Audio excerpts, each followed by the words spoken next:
You are Locked On Giants Postcast, part of Locked On Sports San Francisco on the Locked On Podcast Network. Your team every day. Yo, what's up, everyone, and welcome back to the Locked On Giants Postcast. I'm your host, Eric Triple E Engel. You may know me as the former producer for the Murph and Mac Morning Show on KMBR. And today, the Giants can't get it done against the Cardinals as they start the final homestand of the 2024 season with a 6-3 loss. Landen Roupp was wild tonight on the hill. He ran up the pitch count to nearly 100 before exiting in the fourth inning. All 6 runs tonight charged to Landen Roupp. And the Giants offense had a great second inning as they put 3 runs on the board to jump out to an early lead. But that's all there was. The bats completely disappeared after that. Inexcusable bad offense again for this team. And the chances at winning this game disappeared along with the bats. Some fun moments pregame, though, as Matt Chapman was honored with the Willie Mac Award. Well-deserved for the Giants' best position player and clubhouse leader. We'll break it all down, but first, I want to thank all of you for watching us on the Locked On Sports San Francisco YouTube channel. Please, please, please hit that subscribe button. Thanks also for listening on the Locked On Giants podcast feed, making us your first listen following these Giants games. And make sure to check out the Locked On Giants Daily Show for more in-depth coverage for your second listen. Ben Kaspick does a great job. Today's episode is brought to you by Booking.com. Booking.yeah, the right stay can make you a fan of any city, even your baseball rivals. Book today on Booking.com, the official accommodation partner of Major League Baseball. Get the Booking.com app today. The Cardinals jumped out to an early lead in this one. And I'm talking like leadoff single followed by a walk. And then who else? Nolan Arenado, the number 1 Giant killer like of my lifetime, comes up and slaps a single to score a win. And I really like Mason Wynn, man. I liked watching him when the Giants played the Cardinals earlier this season in the Rick Wood series.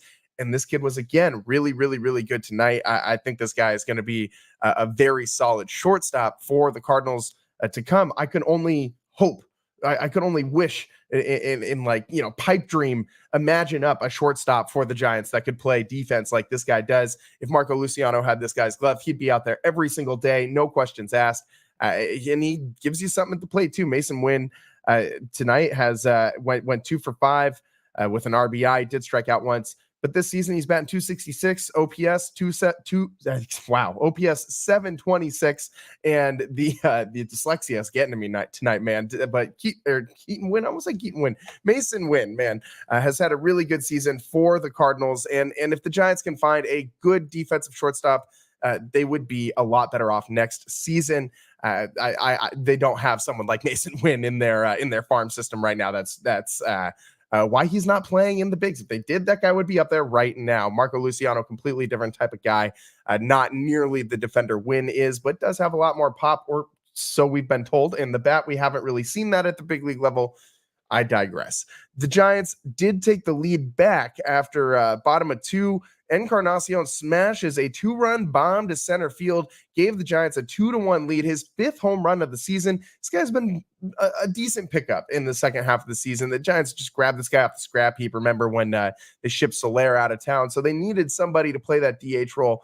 And Encarnacion has filled in decently well. He's ripped a lot of doubles. He's got that nice inside-out swing that sends that frisbee ball out into the gap in right center and down the line. I think he's an okay piece to this team. He seems to be pretty good at coming off the bench and being able to hit in those pinch hit situations. I don't have the stats in front of me. I'm just going off my memory. Seems like in those situations, from what I remember this season, he's been pretty solid. But the Giants weren't done there. They managed to add on some more runs in this inning. Wisely singled with 2 outs, and then Mike Yastrzemski continued his hot end of the season as he doubled off the wall in right field. Wisely scores all the way from first without a throw as he was running with 2 outs on. So he's running on contact, running off the bat. And Mikey Yaz gave that one a ride. Almost went out. If you had the launch angle, I'm busting out the launch angle on you guys. If you had the launch angle on that one, it would have been a home run over the right field wall. But it was more of a line drive frozen rope out there. Clanged off of it really hard too, like bounced back like right to the right fielder. So Yaz didn't have a real shot at getting to third on the play. Did score wisely, gave the Giants a 3-1 lead, and it seemed like the Giants were going to ride this. Landen Roupp has been really good in his last few starts. Basically since being called back up in the bigs. But tonight he was his, one of his worst starts as a San Francisco Giant. Gave up all 6 runs in the top of the third. It started to unravel for him. He gave up a home run to Nootbaar, and then it just continued to spiral as he just really couldn't find the plate tonight. He was throwing a lot of pitches. Final pitch count for him, 97 pitches in 3 2/3 innings. That isn't gonna get it done. So, he only walked 2. So walks weren't the problem. It was just him getting shelled, man. He gave up 9 hits in 3 2/3 innings.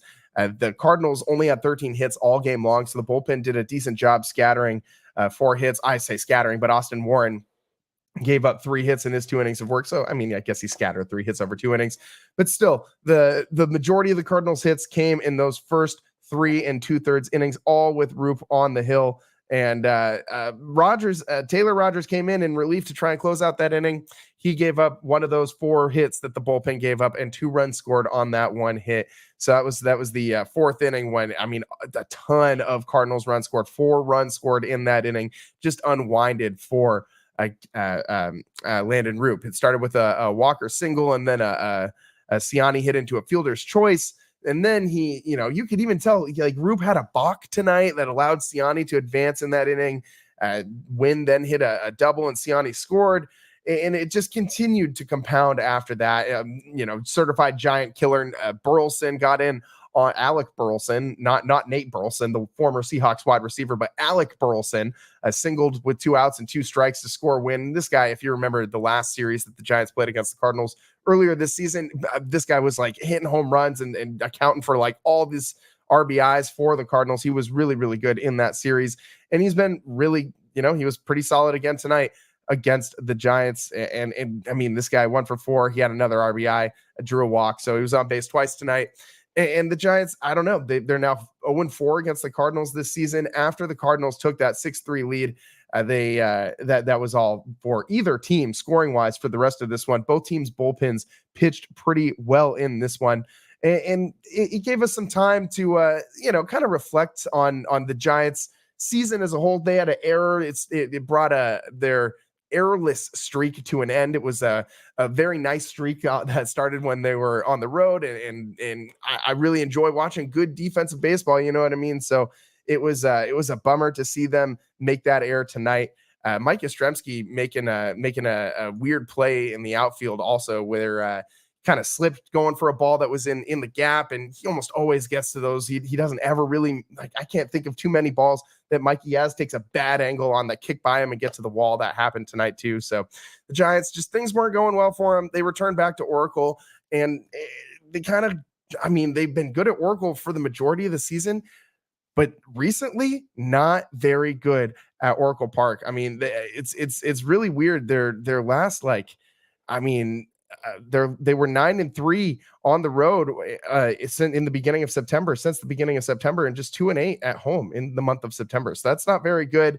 The Giants have lost 9 of their last 11 games dating back to August 31st. That was during the Marlins series.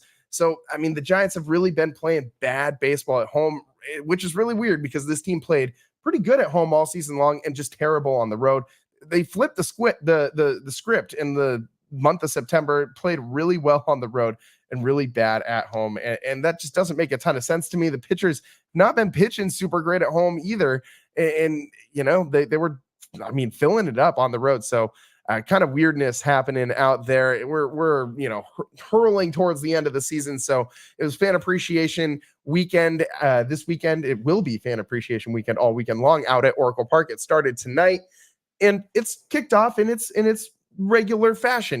We started off with the Willie Mac Award on the Friday night game, and the Giants, they get awarded it to Matt Chapman, who is, I think, very, very, very deserving of this award. He comes in brand new to this team and immediately becomes a presence in the locker room, a guiding light as a veteran leader, earns himself a massive $150+ million extension that will keep him here through the end of the decade. And this guy, the best position player for the San Francisco Giants, the best non-pitcher on this team. Elliot Ramos has had a nice season too, but when you add in the totality of play, you talking defense, base running, the whole kit and caboodle, It's Matt Chapman. This guy is the best player on this Giants team, the best position player. Let's break down the Willie Mac Award, man, and Matt Chapman's great season, and maybe think about, can this guy become the first guy to hit 30 home runs since Barry Bonds hit 45 in 2004? 21 seasons since the Giants or not 21 since then, but no Giants player has accomplished since Barry Bonds did that in 2004 in about 20 years. Almost 21 full seasons. So stick with us. Wow, that's crazy, man. That blows me away. That stat blows me away. I looked at it, I thought that can't be right. It is in fact right. Almost 21 seasons since Barry Bonds hit that 45 home runs in 2004. If this one finishes up without a Giants player getting to 30, it will be 21 full seasons. Wow, I'm only 31 years old, man. That blows me away. That absolutely blows me away. Stick with us on the other side. We got to talk more about Matt Chapman and I mean, give him his flowers. While, we usually wait till guys are leaving or worse before we're giving them their flowers. Let's give them to Matt Chapman while he's still here in a Giants uniform. Great season for Chappie. Let's talk about it on the other side. This is the Locked On Giants postcast. I'm your host, Eric Triple E Engel. We'll be right back. Today's show is sponsored by Robinhood. With Robinhood Gold, you don't need a silver spoon to eat up the financial favors of the 1%.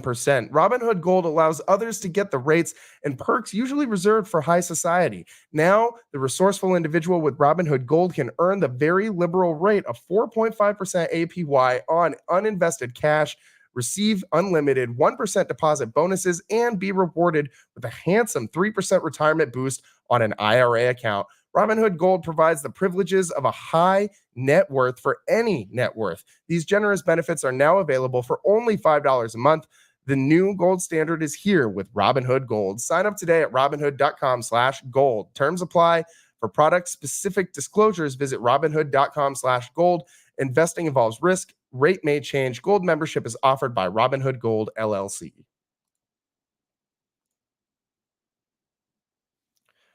Welcome back to the Locked On Giants postcast. I'm your host, Eric Triple E Engel. Just taking a peek at the comments real quick, and my guy Roland, who frequently takes issue with me not being happy with Marco Luciano's defense. My guy, if you're bad up the middle defensively, you are not going to win a damn thing in Major League Baseball. Look at every single Giants World Series. What did they have? A good center fielder, a Gold Glove caliber shortstop, and a Gold Glove catcher. Marco Luciano has shown me absolutely nothing that tells me he's going to be a major league player. Has he shown you something that he says he's going to be a major league player? This guy has no backhand after being in the farm system for how many years and being coached up by Wotus constantly. And still this guy can't figure out how to field a ground ball. Then we're told, okay, well, it's fine. He's got all this pop. Where is the power? This guy, I mean, look at his OPS. It's not very good. I mean, what has this guy shown you to make you think he's a contributor to this team even next year? This guy's a fringe big league player at this point. Fringe big league player. I'm not taking an opportunity to badmouth the guy. It just is what it is. He's been a disappointment this season. He had a lot of expectations that, when you have the expectations and you don't live up to them, you got to wear it. You got to eat a plate of what sometimes. Marco Luciano hasn't done himself any favors since he came up here. He's optic wise looked really bad. The argument with Tyler Fitzgerald while the ball is still in play, yes, that was equally Fitz's fault on that play.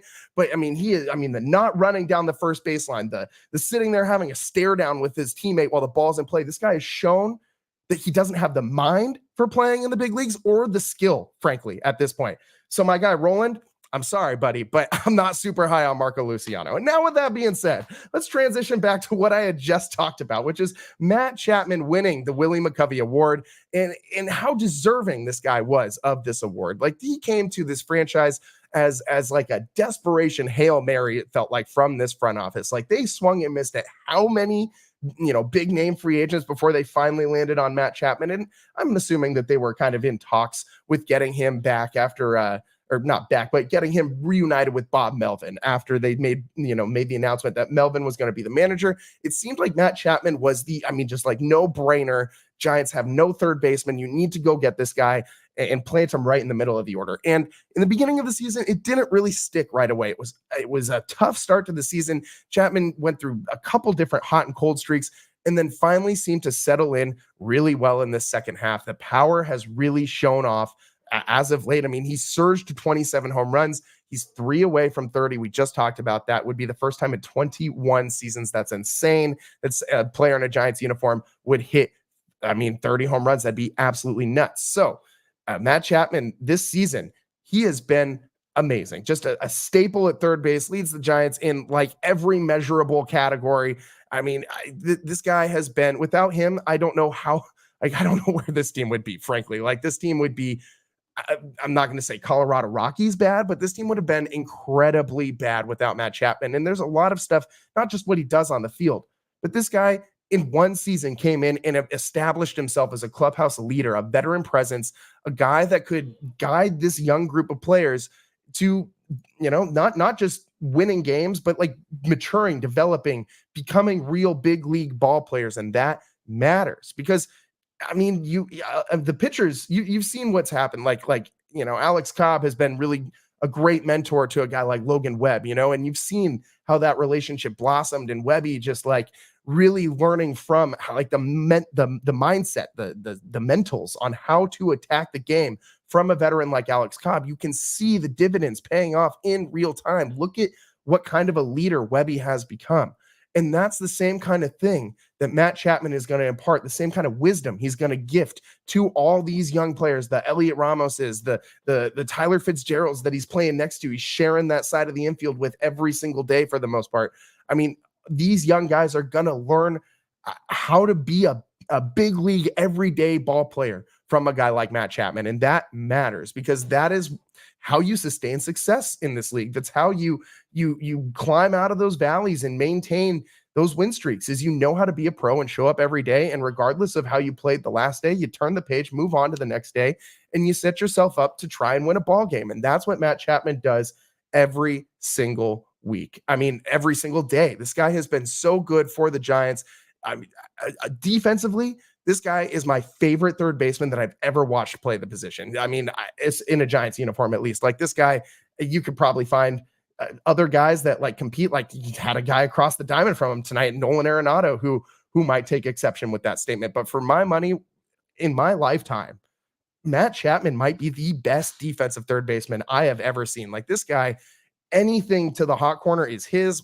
He fielded a ball in the outfield grass today playing third base and just like made like a no big deal throw over to first base and got the runner by like 3 steps. And I just don't understand how that is not appreciated more. Matt Chapman, I see all the time Giants fans, just unhappy. Both comments on the show, like things on Twitter, like media stuff, like see people just throwing shade at Chapman. And the only thing that I can possibly think of that would explain why Giants fans are doing this is because you've gotten bored and you've stopped watching the games. That's the only thing that's the only logical explanation I can come up with. Is if you're watching the games, there's no possible way you can tell me that Matt Chapman is not the most valuable player on this team that is not a pitcher. You can make a case that Blake Snell was a more valuable player as a pitcher, especially in the second half, or Logan Webb or things like that.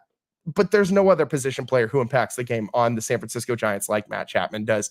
Defensively, this guy is far and away the best defensive player on this team, and it's not close. And I'm not saying the rest of the Giants are terrible. Like, Pat Bailey is one of the best defensive catchers in baseball. I don't care. Matt Chapman is the best defensive player on this team, maybe the best defensive third baseman of my lifetime. This guy, absolutely incredible. And the fact that he can still give you potentially 30 home runs as an offensive player when he's doing what he's doing defensively at third base is just mind-boggling. Like, you normally don't get both of these things in the same player. That is very, very rare. Weirdly enough, there's a guy, we just talked about him, Nolan Arenado, right across the diamond from him tonight, who also brings a bat with him to the yard, even though he's got that great defense. So those two really, we're seeing like two like once in a generation players at the same time having very similar career paths. And it's interesting to watch them match up tonight.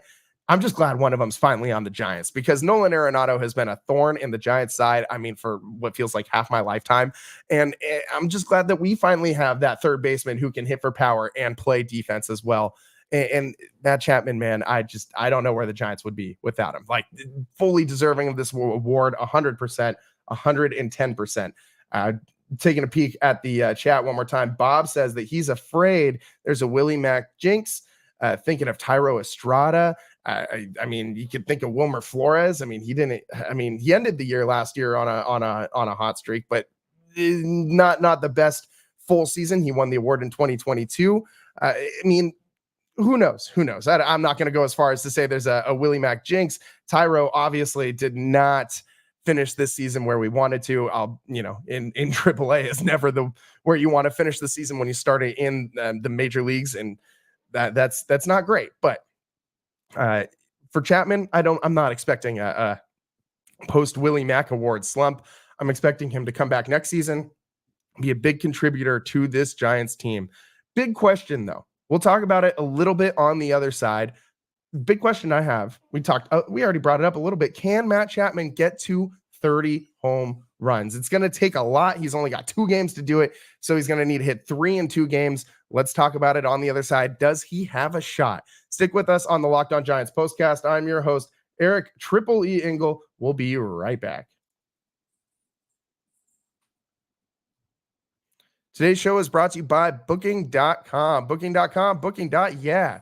The right state can make you a fan of any U.S. city, even your baseball rivals. Book today on Booking.com, the official accommodation partner of Major League Baseball. Get the Booking.com app today. Explore those U.S. cities you always secretly wanted to learn more about. With hotels, bed and breakfast, vacation rentals, resorts, and so much more on Booking.com, you might just find your perfect stay even in your baseball rival city during the postseason.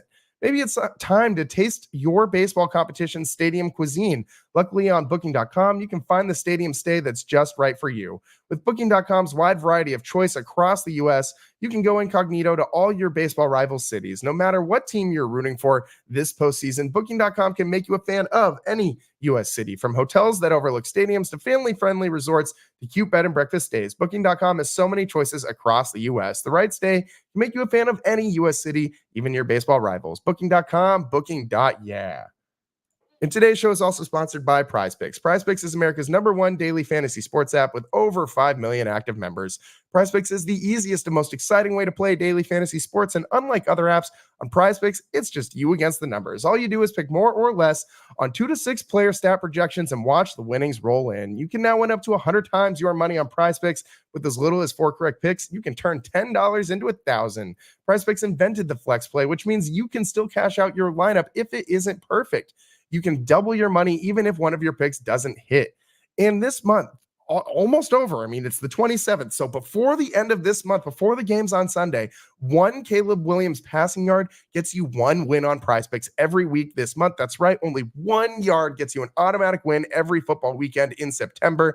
4 free weeks of W's. Don't miss on this deal on PrizePicks because it's gone when September ends. And let me tell you, I'm counting my chickens, I guess, a little bit before they hatch because we just used this to hit on a PrizePicks bet this week. With we took more passing yards for Daniel Jones than the listed the listed number, and we took more receiving yards for Malik Neighbors. Both of those good on that. We just need Caleb Williams to complete 1 pass for a positive yard, and we are all set. You should get in on this too. Just download the PrizePicks app today and use code LOCKEDONMLB and get $50 instantly when you play $5. It's code Locked On MLB on PrizePicks to get $50 instantly when you play $5. You don't even need to win to receive that $50 bonus. It's guaranteed. PrizePicks, run your game.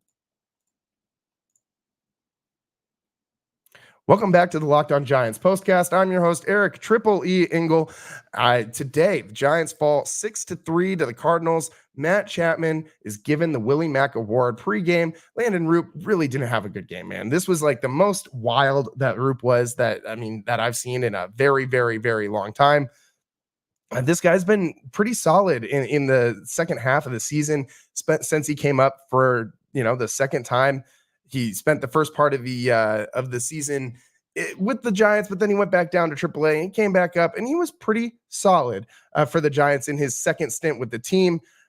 But it just didn't end how we wanted it to. You know what I mean? His last few starts, he was really, really, really good at not walking guys. Today, he was also pretty good at not walking guys. But I mean, you give up 9 hits. I mean, that's easily a career high in a single outing for Landen Roupp. I think the most hits he'd given up in a game before this was 5. So he got roughed up pretty bad tonight, and he just wasn't the most accurate. Not the best final start for him, but overall, great end to the season for Landen Roupp. And I do think he projects as a 2025 starter. I forgot we included that on the rundown for today's show. So I just wanted to get to that. I do think he kind of profiles as your last starter, your very last one. I don't think Mason Black is going to crack that starting 5 next season. I think Landen Roupp is going to be your very final starter coming. And I do think that they probably use a 6-man rotation with Jordan Hicks, because I don't know what your other solution is. Maybe just like spell them every so often with, some of these young arms that are going to come up. I mean, we have to see Carson Wisenhunt next year, right? And I mean, you're going to have Mason Black pitching sometimes. He's not going to go the whole season without pitching for the big league club. You got Keaton Winn in the mix too, maybe, if he comes back and makes a recovery. Who knows? So I do think Landen Roupp, though, has shown you enough that he should get the very last spot in the starting rotation to start next season. But one guy who we know we can just pencil into third base to start next year is Matt Chapman. And really the only question remaining for the Giants, like the biggest question, is can Matt Chapman get to 30 home runs? And that sounds like a small consolation prize. But again, we're looking for landmarks for the Giants to hit to show us that they are moving forward towards something better than what they've shown us these last few years. And breaking this curse, this 21 seasons, can you believe that, man? 21 seasons of no hitter hitting 30 home runs or more for the Giants. And if he hits 3 home runs in these next 2 games, he will break that curse. But I'm telling you right now, it ain't gonna happen. He's got his best chance to hit one out was tonight, and he came up just short. Miles Michaelis has given up 25 home runs in 166.2 innings pitched, by far the most the Cardinals of the Cardinals pitching staff. He's number 1 in home runs given up. So if he was going to hit one out tonight, I was expecting it to come off of Michaelis, who was out there hanging sliders and curveballs like nobody's business today. And Chappie jumped on one, but it hit off the bottom of the left field wall, just didn't get all of it. That was his best shot, I think, to get a home run. But he'll have a chance tomorrow against Andre Palante. I'm not sure how to say this guy's last name, but he's tomorrow's starter. He's given up 8 home runs this season, over 116 innings pitched. The only reason I know this guy's from fantasy baseball, I streamed him once earlier this season. Didn't go super well for me because he did give up a home run in that start. And, 8 home runs and 116 innings pitched isn't a ton of home runs. It's not a very high home run rate. But hey, he's given up a few, so maybe there's still a shot. And then Sunday, Michael McGreevy, McGreevy, Sunday starter, has only pitched 15 innings in 3 career big league games, but he has given up a home run.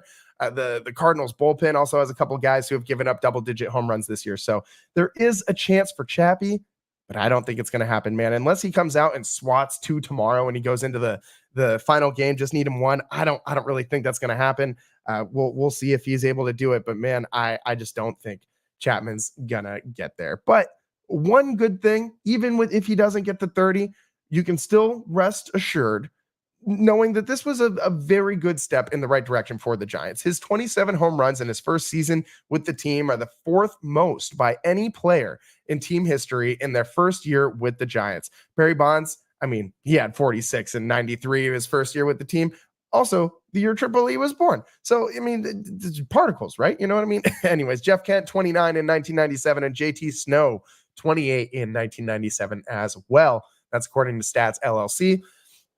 So, those are some really good names. You're going to lump Matt Chapman in with Barry Bonds, Jeff Kent, and JT Snow. That is the Giants of my childhood right there, man. And I really hope that he can have any semblance of production that those guys had with this team. All 3 of those guys gave the Giants some, really great years. If he can live up to that, that would be just amazing, outstanding. And he's already doing that to some extent. Willie Mac Award winner this year. Sky's the limit next year, right? Maybe a playoff berth for the Giants would be, we'd like to see that too. Of course, there will always be a Willie Mac Award winner every single year for the Giants. It's a team-based award voted on by the players, the coaches, the staff, personnel. So congrats to Matt Chapman. Not big congrats to the Giants as a whole as they lose today 6-3 to the Cardinals. With that, that's all the time that we got for you guys on today's show. Thanks for tuning in to the Locked On Giants postcast. We only got 2 more, so make sure you're tuning in tomorrow and on Sunday as we wrap it up. But don't worry, if you're missing Triple E, if you need more Triple E in your life, 1, you're insane, and 2, make sure you're subscribed to the Locked On Sports San Francisco YouTube channel. That way you can get all of our Warriors postcasts, our 49ers postcast, and so on. Everything under the sun from Triple E that you need. So make sure you're following the YouTube channel. Thanks for tuning in to the Locked On Giants postcast. We'll see you next time. Peace.